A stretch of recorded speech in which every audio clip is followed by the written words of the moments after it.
बुलढाणा जिल्ह्यातील चिखला गावात जाऊन जरांगे पाटलांनी माजी मंत्री धनंजय मुंडेंसह वाल्मिक कराडवर जोरदार हल्लाबोल केला. फडणवीसांच्या नातेवाईक रंजना नागपूरकरांनी धनंजय मुंडेंनी पैसे लुबाडल्याचा आरोप केला होता. जरांगे पाटलांची रंजना नागपूरकरांनी भेट घेतली होती.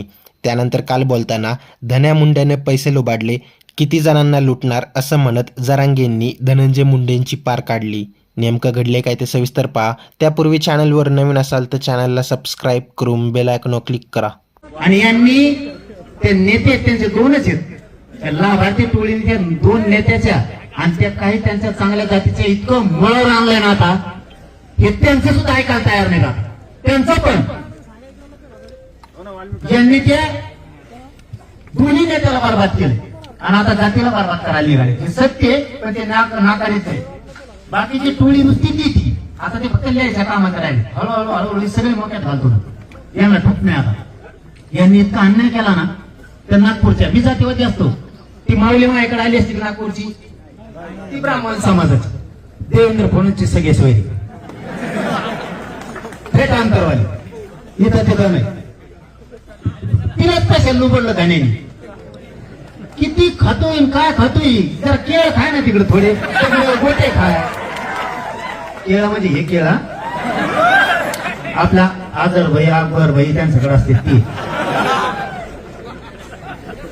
नुसता पैसे खातो. त्या माऊलीचा नवरा गेला हो पोलीस मध्ये. इतका ताप दिला जो यांनी ती सांगते मी नाही सांगत. त्याला बेस्ट्रोक खलास इतकं टेन्शन दिलं. 17 लाख सुद्धा सोडीला जो हे काय करतात प्रॉपर्टीचं. त्यांनी पैसे कमवून ते सरमाड्या का खरमाड्या कोण होता ते जेलात घातला. संतोष देशमुखांचा खून करणारा त्याला सुद्धा पैसे कमीले त्यांनी खाल्ले येऊन जेलात गेलं. ती त्याची बायको एकीकडे पोरं एकीकडे. तिचे पोरं बेंगलोरला पळते कुंकड पळते, ती एकटीच घरात. तिने बोललं पाहिजे माया नवऱ्याचा कसा घाणीने वापर केला. तिने बोलायला पाहिजे. तिने अशावर जगू नये ते सुटत नसतं. आता ते सांगूनच बाहेर येत असतं. आता ते सुटतच नसतं. तिने सांगितलं पाहिजे की ही प्रॉपर्टी सगळी ठाण्याची आहे, त्याच्यामुळे महानावर आत गेलाय, ठाण्यामुळेच खून केलाय ते सांगितलं पाहिजे. कारण त्यांच्या गरीब जातीला त्रास व्हायला लागलाय. म्हणून आपण कायदा हातात घेऊ नका. समजलं तुम्हाला इतकं बोलण्याचं कारण माझं ते होतं. त्यांच्यात काही चांगले लोक आहेत, हे नाशच्या 10-5 जणांमुळं बाकीच्यावर नको.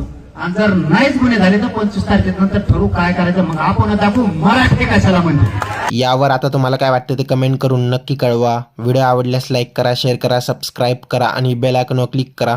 तसेच आमच्या फेसबुक पेजवर नवीन असाल तर सत्य मराठी या फेसबुक पेजला फॉलो नक्की करा. धन्यवाद.